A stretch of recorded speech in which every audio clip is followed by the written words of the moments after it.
بسم اللہ الرحمن الرحیم۔ آج انشاءاللہ ابھی رات کا وقت ہے اور آیت کریمہ کا ختم کرتے ہیں انشاءاللہ اکٹھے۔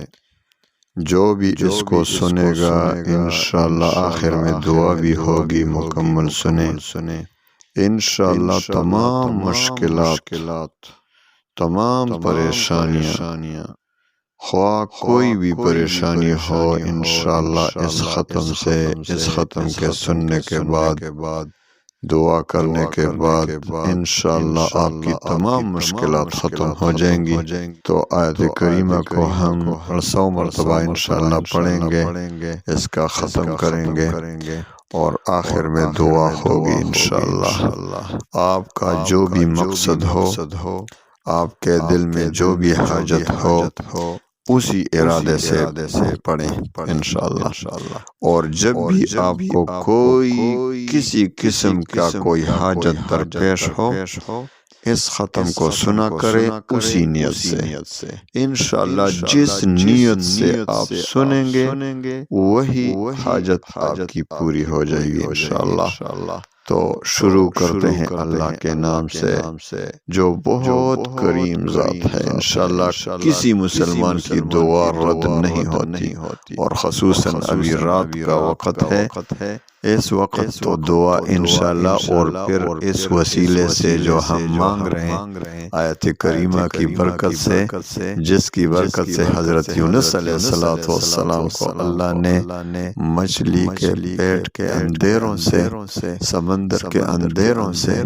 نکالا تھا، انشاءاللہ ہم سب کو، آپ کو تمام مشکلات سے اللہ تعالیٰ اس کی برکت سے نکالے گا۔ بسم اللہ الرحمن الرحیم۔ اللہم صل علی محمد النبی الأمی وعلی آلہ وسلم تسلیما۔ بسم اللہ الرحمن الرحیم۔ رات کا وقت ہے، آیت کریمہ کا وظیفہ کر رہا ہوں انشاءاللہ۔ جو بھی اس کو سنے گا 100 مرتبہ میں پڑھوں گا آیت کریمہ،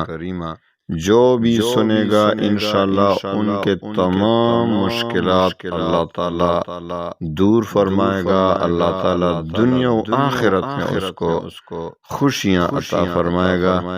عافیت کی زندگی عنایت فرمائے گا، تمام مشکلات ان سے دور ہوں گی انشاءاللہ العزیز۔ تمام حاجات جو بھی ان کے دلوں میں مقاصد ہوں، حاجات ہوں، اللہ تعالیٰ اپنے خزانہ غیب سے ان سب کو پورا فرمائے گا۔ یا اللہ جو بھی سنے گا، اے اللہ رات کا وقت ہے، تمام مشکلات ان کے دور فرمائے، اور جس مقصد کے لیے سنے گا وہ تمام مقاصد ان کے پورا فرمائے۔ بسم اللہ الرحمن الرحیم۔ لا الہ الا انت سبحانک انی کنت من الظالمین۔ لا الہ الا انت سبحانک انی کنت من الظالمین۔ لا الہ الا انت سبحانک انی کنت من الظالمین۔ لا الہ الا انت سبحانک انی کنت من الظالمین۔ لا الہ الا انت سبحانک انی کنت من الظالمین۔ لا الہ الا انت سبحانک انی کنت من الظالمین۔ لا الہ الا انت سبحانک انی کنت من الظالمین۔ لا الہ الا انت سبحانک انی کنت من الظالمین۔ لا الہ الا انت سبحانک انی کنت من الظالمین۔ لا الہ الا انت سبحانک انی کنت من الظالمین۔ لا الہ الا انت سبحانک انی کنت من الظالمین۔ لا إله إلا أنت سبحانك إني كنت من الظالمين لا إله إلا أنت سبحانك إني كنت من الظالمين لا إله إلا أنت سبحانك إني كنت من الظالمين لا إله إلا أنت سبحانك إني كنت من الظالمين لا إله إلا أنت سبحانك إني كنت من الظالمين لا إله إلا أنت سبحانك إني كنت من الظالمين لا إله إلا أنت سبحانك إني كنت من الظالمين لا إله إلا أنت سبحانك إني كنت من الظالمين لا إله إلا أنت سبحانك إني كنت من الظالمين لا إله إلا أنت سبحانك إني كنت من الظالمين لا إله إلا أنت سبحانك إني كنت من الظالمين لا إله إلا أنت سبحانك إني كنت من الظالمين لا إله إلا أنت سبحانك إني كنت من الظالمين لا إله إلا أنت سبحانك إني كنت من الظالمين لا إله إلا أنت سبحانك إني كنت من الظالمين لا إله إلا أنت سبحانك إني كنت من الظالمين لا إله إلا أنت سبحانك إني كنت من الظالمين لا إله إلا أنت سبحانك إني كنت من الظالمين لا إله إلا أنت سبحانك إني كنت من الظالمين لا إله إلا أنت سبحانك إني كنت من الظالمين لا إله إلا أنت سبحانك إني كنت من الظالمين لا إله إلا أنت سبحانك إني كنت من الظالمين لا إله إلا أنت سبحانك إني كنت من الظالمين لا إله إلا أنت سبحانك إني كنت من الظالمين لا إله إلا أنت سبحانك إني كنت من الظالمين لا إله إلا أنت سبحانك إني كنت من الظالمين لا إله إلا أنت سبحانك إني كنت من الظالمين لا إله إلا أنت سبحانك إني كنت من الظالمين لا إله إلا أنت سبحانك إني كنت من الظالمين لا إله إلا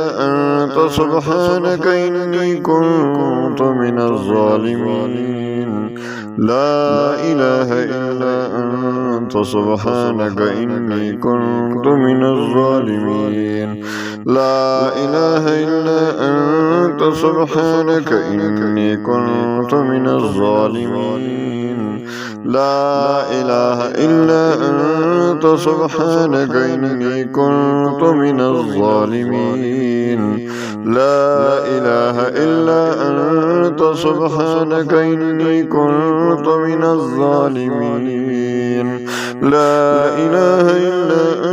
أنت سبحانك إني كنت من الظالمين لا إله إلا أنت سبحانك إني كنت من الظالمين لا إله إلا أنت سبحانك إني كنت من الظالمين لا إله إلا أنت سبحانك إني كنت من الظالمين لا إله إلا أنت سبحانك إني كنت من الظالمين لا إله إلا أنت سبحانك إني كنت من الظالمين لا إله إلا أنت سبحانك إني كنت من الظالمين لا إله إلا أنت سبحانك إني كنت من الظالمين لا إله إلا أنت سبحانك إني كنت من الظالمين لا إله إلا أنت سبحانك إني كنت من الظالمين لا إله إلا أنت سبحانك إني كنت من الظالمين لا إله إلا أنت سبحانك إني كنت من الظالمين لا إله إلا أنت سبحانك إني كنت من الظالمين لا إله إلا أنت سبحانك إني كنت من الظالمين لا إله إلا أنت سبحانك إني كنت من الظالمين لا إله إلا أنت سبحانك إني كنت من الظالمين لا إله إلا أنت سبحانك إني كنت من الظالمين لا إله إلا أنت سبحانك إني كنت من الظالمين لا إله إلا أنت سبحانك إني كنت من الظالمين لا إله إلا أنت سبحانك إني كنت من الظالمين لا إله إلا أنت سبحانك إني كنت من الظالمين لا إله إلا أنت سبحانك إني كنت من الظالمين لا إله إلا أنت سبحانك إني كنت من الظالمين لا إله إلا أنت سبحانك إني كنت من الظالمين لا إله إلا أنت سبحانك إني كنت من الظالمين لا إله إلا أنت سبحانك إني كنت من الظالمين لا إله إلا أنت سبحانك إني كنت من الظالمين لا إله إلا أنت سبحانك إني كنت من الظالمين لا إله إلا أنت سبحانك إني كنت من الظالمين لا إله إلا أنت سبحانك إني كنت من الظالمين لا إله إلا أنت سبحانك إني كنت من الظالمين لا إله إلا أنت سبحانك إني كنت من الظالمين لا إله إلا أنت سبحانك إني كنت من الظالمين لا إله إلا أنت سبحانك إني كنت من الظالمين لا إله إلا أنت سبحانك إني كنت من الظالمين لا إله إلا أنت سبحانك إني كنت من الظالمين لا إله إلا أنت سبحانك إني كنت من الظالمين لا إله إلا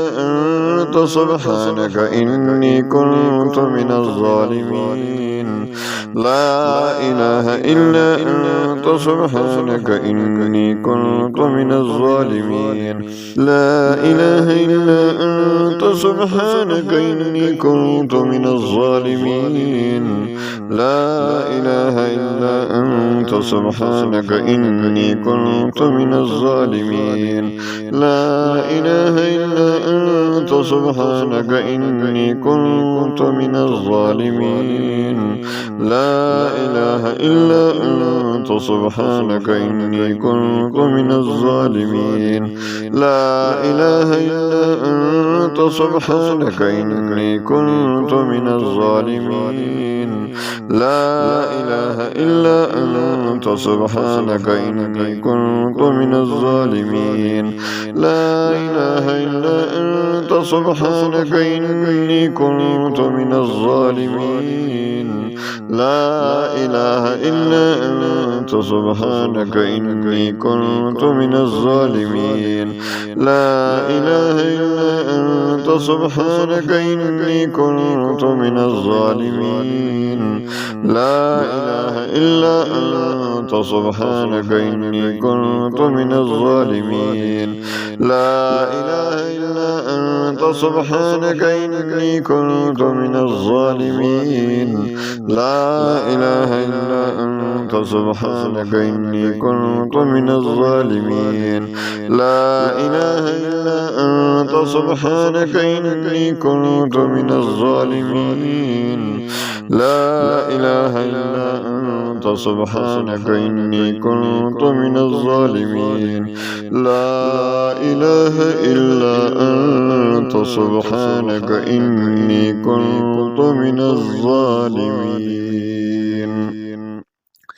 اللهم صل على محمد النبي الأمي وعلى آله وسلم تسليما آمین. دعا کریں سب. یا اللہ اے ہمارے رب آیت کریمہ جو یونس علیہ السلام نے اس دعا کی برکت سے آپ نے ان کو نجات عطا فرمائی تھی. اے ہمارے رب آپ نے اس آیت کریمہ کی برکت سے یونس علیہ السلام کو مچھلی کے پیٹ سے نجات دی تھی. اللہ مجھے ہمارے گھر میں اور میرے جو بھی اس کو سننے والے ہیں جو بھی سنتے ہیں اس کو جنہوں نے اس آیت کریمہ کے اس وظیفے کو سنا ان کے تمام مشکلات کو دور فرما. اے میرے رب بہت سے لوگوں نے مجھے واٹس ایپ پہ کہا ہے دعا کے لیے. ان کے مشکلات ہیں کس پر بعض لوگوں پر قرضے ہیں بعض لوگ مالی پریشانیوں سے بہت ستائے ہوئے ہیں مالی پریشانیوں سے دوچار ہیں بہت سے لوگ دشمنوں سے پریشان ہیں بہت سے لوگوں کے اور پریشانیاں ہیں بیماریاں ہیں جادو ہے بندش ہے ان کے رشتے نہیں آ رہے ان کو اور مشکلات ہیں. اے میرے رب رات کا وقت ہے اور نہ میں ان کو جانتا ہوں جنہوں نے بھی مجھے دعاؤں کے لیے درخواست کی ہے. ان کی دعائیں سب ان کے مقاصد اپنے خزانہ غیب سے پورا فرما. اور جو بھی اس دعا کو سنتے ہیں اور آیت کریمہ کے اس وظیفے کو سنا ہمارے ساتھ اس میں شامل ہو گئے تو یہ میرے رب ان کے تمام مشکلات سے آپ باخبر ہیں. آپ دلوں کے بھید بھی جانتے ہیں دلوں کے رازوں سے بھی آپ کو خبر ہے. اے میرے رب جن کے جو بھی مشکلات ہیں پریشانیاں ہیں تکالیف ان کو پہنچی ہوئے ہیں یا ان کو اندیشہ ہے کسی چیز کا خوف ہے یا اور پریشانیاں ہیں جو بھی نام کی پریشانی ہے وہ ان سب سے دور فرما اور ان کے گھروں میں خوشیاں نازل فرما. اتفاق اتحاد. اے کریم رب اے ہمارے رب ہمارے تمام سننے والوں کو ہمارے تمام بہن بھائیوں کو تمام مشکلات سے باہر نکال. اے ہمارے رب ہماری پریشانیوں کو آپ کو بہت اچھی طرح پتہ ہے، معلوم ہے ہمیں کیا پریشانیاں ہیں، جو ہمارے ساتھ اس دعا میں اور اس وظیفے میں اس ختم میں شامل ہیں۔ آپ کو سب کا پتہ ہے کہ جن کے جو بھی پریشانیاں ہیں، میرے رب ہے میرے رب ان سب کو دور فرما، ان سب کو دور فرما، ان سب کو خوشیاں عطا فرما۔ اے میرے رب تمام پریشانیوں ان سے دور فرما، قرضوں کے بوجھ سے ان کو آزادی نصیب فرما، ان کو قرض کے بوجھ سے حفاظت فرما، ان کی مشکلات کو دور فرما، ان کے دشمنوں کو ہدایت فرما، اور اگر کسی کے دشمن ایسے ہوں کہ ان کے ہدایت ان کے نصیب میں نہ ہو تو ان کو نیست و نابود فرما۔ اے میرے رب تمام مسلمانوں کی پریشانیوں کو دور فرما۔ اے میرے رب جنہوں نے اس آیت کریمہ کو سنا اور ہمارے ساتھ اس ختم میں اس وظیفے میں شامل ہو گئے، اے میرے رب ان کے تمام مشکلات دور فرما، تمام مشکلات دور فرما، تمام مشکلات دور فرما۔ میرے تمام بہن بھائیوں جو بھی اس کو سن رہے ہیں ہمارے ساتھ شامل ہیں اس ختم میں، میرے رب ان کی تمام پریشانیوں کو دور فرما۔ اے میرے رب تمام پریشانیوں کو دور فرما، ان کو مالی پریشانی ہے، جانی پریشانی ہے، قرض کی پریشانی ہے، دشمنوں کی پریشانی ہے، رشتوں کی پریشانی ہے، جادو کی پریشانی ہے، جنات کی پریشانی ہے، بندش کی پریشانی ہے، رشتوں کی پریشانی ہے۔ اے میرے رب تمام مشکلات دور فرما، تمام پریشانیوں کو خوشیوں میں بدل۔ میرے رب تمام مسلمانوں کی پریشانیوں کو دور فرما، تمام مسلمانوں کی پریشانیوں کو دور فرما، تمام مسلمانوں کی پریشانیوں کو دور فرما۔